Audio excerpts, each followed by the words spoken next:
காலை வேளையிலும் உங்களை சந்திக்கிறதில் நான் மிகுந்த மகிழ்ச்சி அடைகிறேன். எல்லாம் நல்லா இருக்கீங்களா? இந்த நாளிலே கர்த்தர் நமக்கு கொடுக்கிற வார்த்தை பிலிப்பியர் புஸ்தகம் 4வது அதிகாரம் 19வது வசனத்தில் நீங்கள் பார்ப்பீர்கள் என்றால், என் தேவன் தம்முடைய ஐஸ்வர்யத்தின்படி உங்கள் குறைவையெல்லாம் கிறிஸ்து இயேசுவுக்குள் மகிமையிலே நிறைவாக்குவார். நான் விசுவாசிக்கிறேன், நம்ம கேட்கறதுக்கு முன்னாடியே தேவன் நமக்கு தருகிறவராக இருக்கிறார்.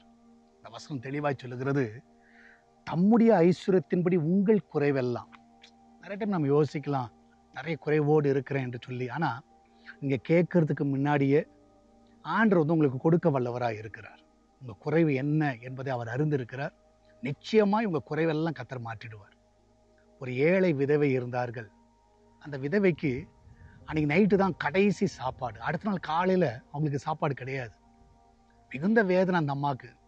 ஆனால் காலையில் நீங்கள் எழும்பும்போது பார்ப்பீர்கள் என்றால், அந்த அம்மா வீட்டு கதவை பக்கத்து வீட்டுக்காரர்கள் தட்டினார்களாம்.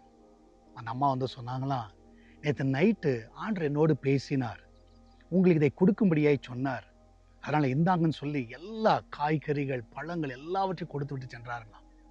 இந்த அம்மா உண்மையாக அந்த அம்மாட்ட எதுவுமே கேட்கல. ஆனால் இந்த மகளுடைய ஏழை விதவையுடைய குறைவை அறிந்து தேவன் யார்கிட்ட பேசினார்னா பக்கத்து வீட்டுக்காரங்கள்ட்ட பேசியிருக்கிறார்.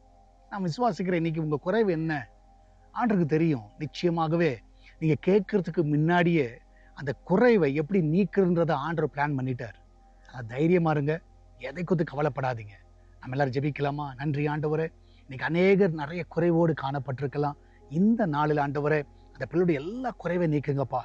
ஆண்டவர் எப்படி அந்த ஏழை விதவியை கத்தாவே அடுத்த நாள் காலையில் எல்லாவற்றையும் கொடுத்து நீர் கத்தாவை ஆதரித்தீரோ, அதே போல் இந்த நாளில் இந்த பிள்ளைகள் என்ன குறைவில் இருக்கிறாங்களோ எல்லாவற்றையும் கொடுங்கப்பா.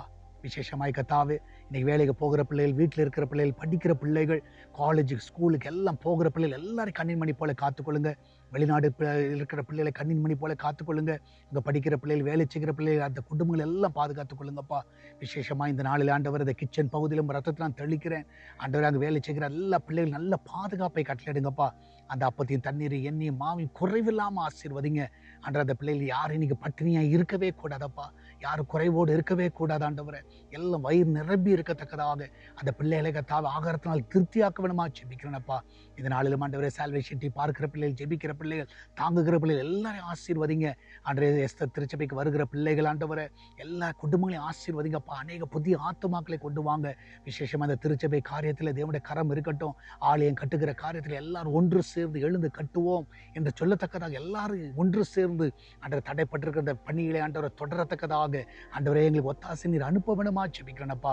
இந்த நாளில் நீர் சொல்லி இருக்கிறீர், எங்க குறைவெல்லாம் கத்த நீக்குகிற தேவனாக இருக்கிறீர். இந்த பிள்ளையோட எல்லா குறைவையும் நீக்குங்க, ஆசீர்வதிங்க. இயேசுவின் நாமத்தில் ஜெபிக்கிறேன். ஆமேன், ஆமேன். பிரியமானவர்களே, தைரியமா இருங்க. என்ன குறைவு இருந்தாலும் கர்த்தர் இந்த நாளில் மாற்றுவார். God bless you.